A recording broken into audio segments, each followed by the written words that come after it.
I'm Mark Followell, and welcome to another episode of College Football Legends. We only have time to look at one coach this week, but when you've walked this earth for 80 years, you've got a long story to tell. Bedridden with rheumatic fever as a child, Bobby Bowden listened to Alabama football on the radio and discovered his passion for the game. His passion has manifested itself in a coaching career spanning 55 years. He's had a few stops along the way, but the last 33 of those years have been spent in Tallahassee, Florida, turning the Florida State Seminoles into a tradition-rich power. An active coach, but already a college football Hall of Famer, Bowden's list of accolades reads a mile long, and there's no void at the top, with 2 hard-earned national titles to his credit. When it comes to college football in the South, there is perhaps no better ambassador than Bobby Bowden. Bowden resurrected a flailing Florida State football program and transformed it into a perennial national power. He has led the Seminoles to 25 bowl games and 28 seasons in Tallahassee. He has won 2 national championships. And last season, Bowden became the winningest coach in the history of major college football. On behalf of the Florida State football team, all the fans, appreciate all you've done for us. We would like to give you the game off your 339 win. But believe it or not, Bobby Bowden's life isn't all about football. There are too many coaches, if you studied them, have seen them down through the years, that made football their God. Yeah. I mean, actually made football their God. It was life and death. Those guys don't last. Bobby Bowden is a father of 6, a grandfather of 21, and a husband of 55 years. Bowden brought a tradition of excellence to Florida State football. But long before that, Bobby and Ann Bowden started a tradition of their own, one that has carried on for nearly 6 decades. Yeah, shrimp. Son, shrimp. Steve was our cook tonight. He did the shrimp boil. The entire Bowden clan makes an annual trek to Panama City, Florida every summer to spend some rare time together as a family. I certainly had fun with Granddaddy and Grandmama.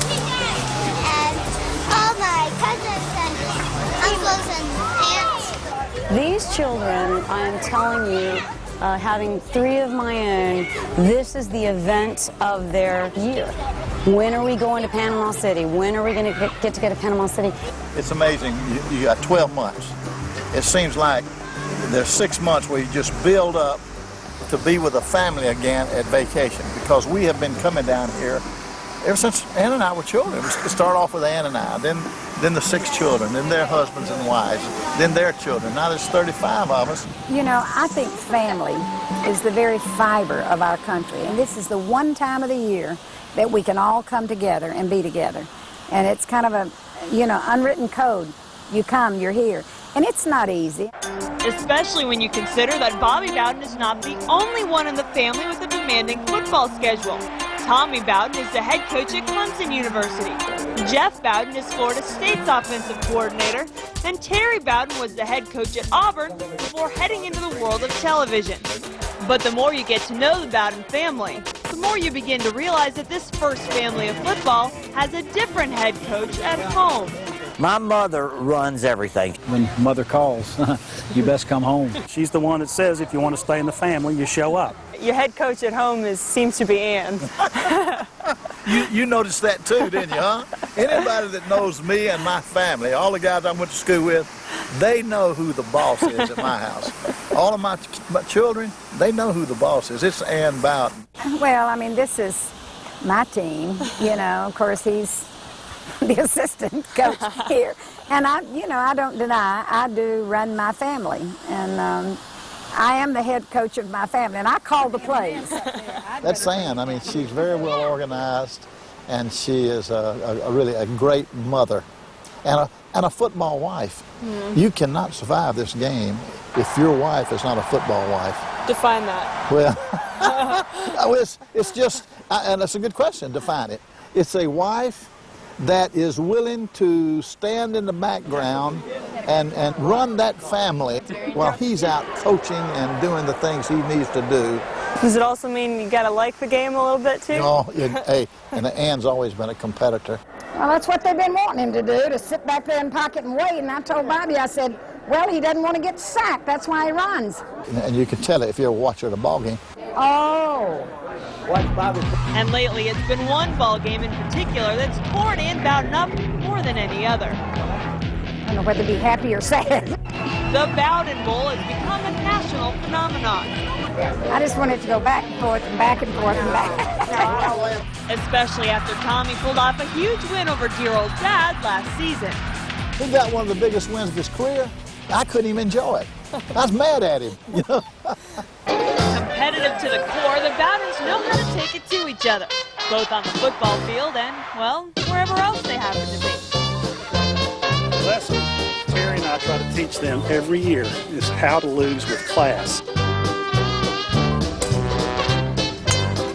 Please go in the sand. Yes, yes. Where'd I go? You'd think he was playing Miami. So close, but just another loss. That was wide middle. But one thing's for certain, whenever you're around the Bowdens, you're sure to hear a lot of this.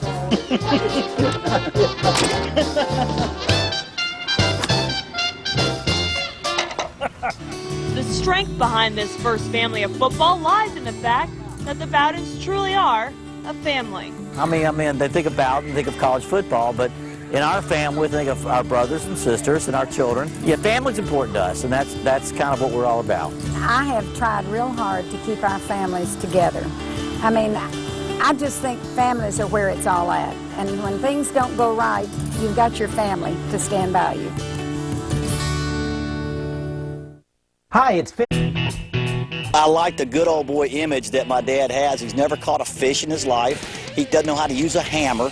You know, he's a city boy from Birmingham, but he is a Southerner. It's golf and football. That's about all there is. I think when people look at him and you hear all the good old guy talk, I don't think people really realize how competitive a person he is and how much he hates to lose. He enjoys the image of himself as a kind of backslapping country bumpkin whose grammar is not always perfect, his diction is not always what the English teacher would like, but I call him dumb as a fox. And he really is. There's not much that he misses. I think Coach Bowden is really a lot more competitive than people think. They see this happy-go-lucky guy, sometimes with the media or whatever, but he's very intense. Bowden's intensity is part of the reason he's been able to build one of the game's greatest winners at a place that had never known real winning before. But then all Bowden has ever needed was opportunity, and he'd take care of the rest. Paul, I really think probably what I'm most proud of is that Bobby played at a little no-name school, Howard College, with a no-name coach. He's sort of come up on his own through the years. He didn't play at an Alabama or Oklahoma or Michigan or some large football school. He came from just a small college, kind of a self-made man, didn't have any kind of help initiating him in the coaching profession. So many guys that make it big time, they either play for a top coach or at a big name school, but he kind of came from nothing and did it all on his own, which with me pushing a little bit. Even with the pushing and competitive fire, Bowden is about much more than winning games. His coaching staff is among the most loyal in all of college football. 6 current assistants have been at Florida State at least 10 years, and 3 of those 19 years or more. From a personal standpoint, he's helped me grow as a man. Seeing the example that he places every day in front of you, not just talk about, but the way he lives. I think personally, he provided an atmosphere for me and my family of stability in a business that really doesn't have a lot of stability. I think the thing you've got to do, and I've tried to do, is keep things in perspective and keep your priorities in order. See, I've never felt like football should be your #1 priority. It is a priority, but it's not the priority. Family has long been a priority for Bowden.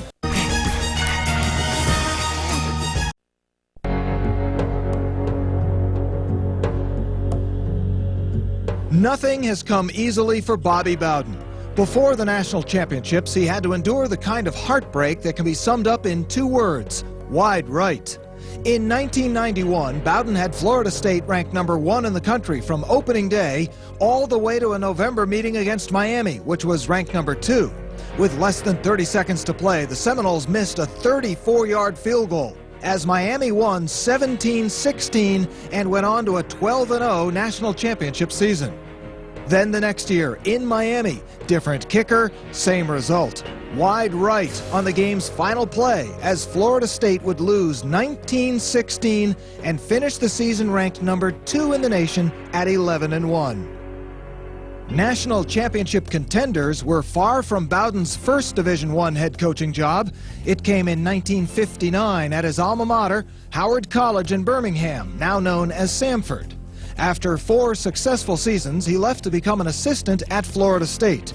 Then to West Virginia, where he'd be named head coach in 1970. When I was at West Virginia, had one losing season, went 4-7, and of course the fans get upset. They, wanting to see me leave, so I hung on. And then we had a good year the next year. I left to go back to Florida State. The one-time women's college had never even played football until 1947, and before Bowden's return, had won a total of 4 games in 3 years.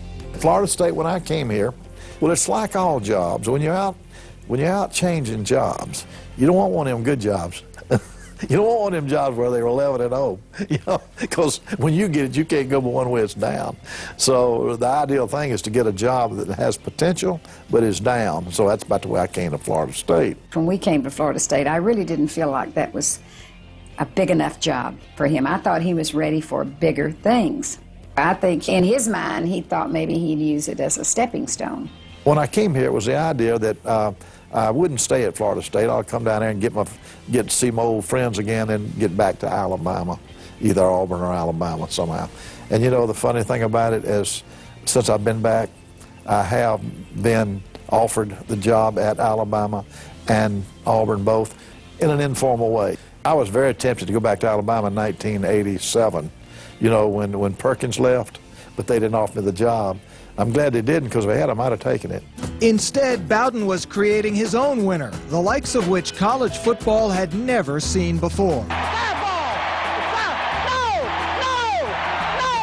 It's foul ball! And you called it out ball! That's ridiculous! Bowden became known as King of the Road because he could never get any major schools to agree to come to Tallahassee. When I came here, I adopted a schedule that was just nothing but on the road, We had 4 games with Nebraska away, no return. We had 2 with Michigan away, no return. 2 with Ohio State away, no return. 3 with Arizona State, no return. 5 with LSU, no return. Nebraska is where Bowden's Seminoles, in his first trip to Lincoln in 1980, shocked the college football world. And 80 was the one, I thought, the game that really turned our program around and got us on a national scale. Because back in those days, people didn't go to Nebraska and beat Nebraska. And we put it off the first year we played them.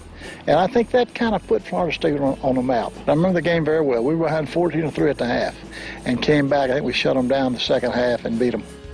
Florida State won that game 18-14. And in 1985, in the Huskers' season opener in Lincoln, Florida State once again found itself way down at halftime. Now, men, listen to me. Y'all have worked hard, and you are better than Nebraska. You are better than Nebraska. Now, listen to what I say. Are we going to let them beat us? No. Let's get out there and get on. Florida State came back to win that one 17-13. The last time Nebraska has lost a season opener. The win set the stage for an unprecedented run, which would begin the following year. 14 consecutive seasons of 10 wins or more, and finishing in the national top 5. Florida State had been an independent until deciding in 1991 to join the ACC. Since beginning play there in '92, the Seminoles have won 11 of the 12 league championships. But now the conference has added Miami and Virginia Tech, with Boston College following in 2005. Florida State has another conference game with unique intensity. against Clemson. The only time in college football history father and son have gone against each other as head coaches. The first time Bobby and Tommy Bowden discussed their annual game while sitting next to each other was in the summer of 2002, after they had met 3 times. At the end of each game, coaches always go to each other. What's that walk been like for you? A jog for you and a walk for Tommy? No, it's different. He runs to his mother. She's your wife, she's not my mother.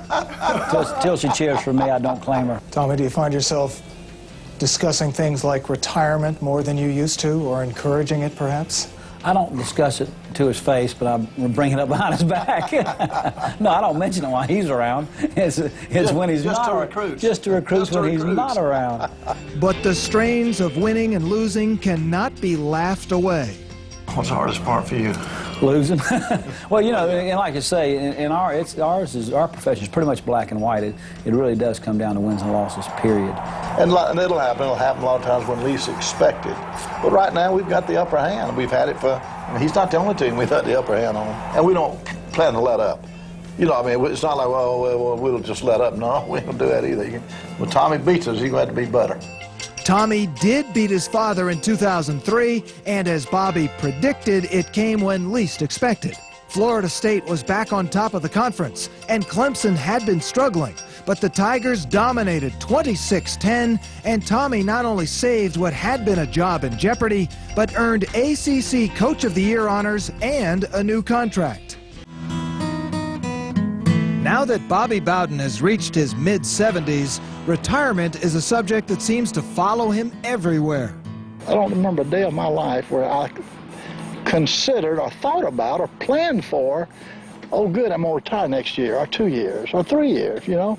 Every time I signed a contract, 4 years, 5 years, it still wasn't the idea that was the end of it. I hope he can finish up and have enough healthy years to get out and enjoy some things in life that he enjoys doing. But I've seen a lot of people, and I suspect he might be one of them, for whom he's lived inside that stadium so long, I'm not sure he ever wants to walk out of it. I kid about that, but it's probably true that everybody asks me how long I'm going to coach. I said, maybe they ought to be asking Ann. Yeah, he always says that. He uses me as, as a crutch sometimes, as an excuse, maybe. I think he would if I insisted. If Ann said, hey, you got to get out, I'm just not happy, I would have to get out. To ask you about retirement, I don't know whether to ask, how long do you think he's going to keep coaching? Or more importantly, because it's you, how much longer do you want him to keep coaching? I'm ready today, you know, but I don't know how happy he'd be. I think the whole thing will depend upon health and winning enough ball games. I always felt like that would be the big issue. How much longer do you think he's going to keep coaching? You know, that's just the million-dollar question, I think, because it's a year-to-year thing. Just until he feels like he's not getting it done, you know, till we're not playing up to our level and competing the way we should be, and I guess when he feels like he doesn't have a message, and I don't see that day being anytime soon. I know you've told me in the past when classes come in, new kids come in, you feel like they're with you for 5 years. Are you still feeling that way, which means you're 5 years at least with them? That's what I'm always shooting for. You know, I feel like if there's ever a day I can't see that, and yet who knows what lies ahead next year or the next year. But as far as my desires are, if a boy comes in this year, it's my desire and my aim to be there until he graduates. Everybody always says, well, he'll win one more national championship and then he'll go. Then he'll go. And I'm like, oh, no. If he wins one more, that will fuel his fire to stay. You're not inclined to pull the plug anytime soon? No, I'm not. No, as long as he wins. And winning is something Bobby Bowden has done more than any other coach in the history of 1A football. Entering the 2004 season, his 342 wins are 3 more than Joe Paterno. Paul, I don't even discuss that. Really, I don't. Joe is such a good friend of mine. He won't talk about it until the camera goes off.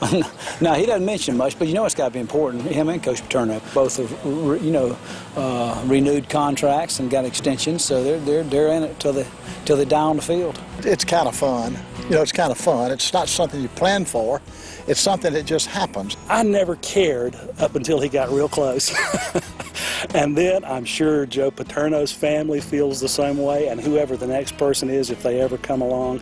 Once they get right on the cusp, you think, gosh, I'd hate for it not to work out. That record's one you reflect back on, and maybe one day it will mean a lot.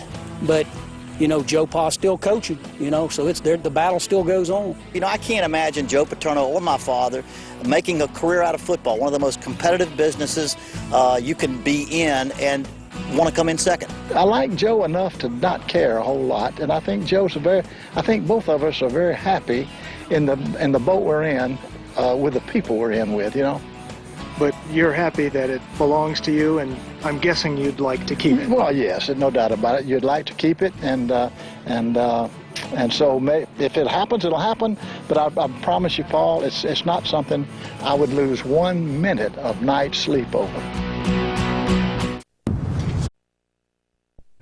That's all the time we have for this week on College Football Legends. Tune in next week as we aren't even leaving the Sunshine State when we look at Coach Urban Meyer at the University of Florida.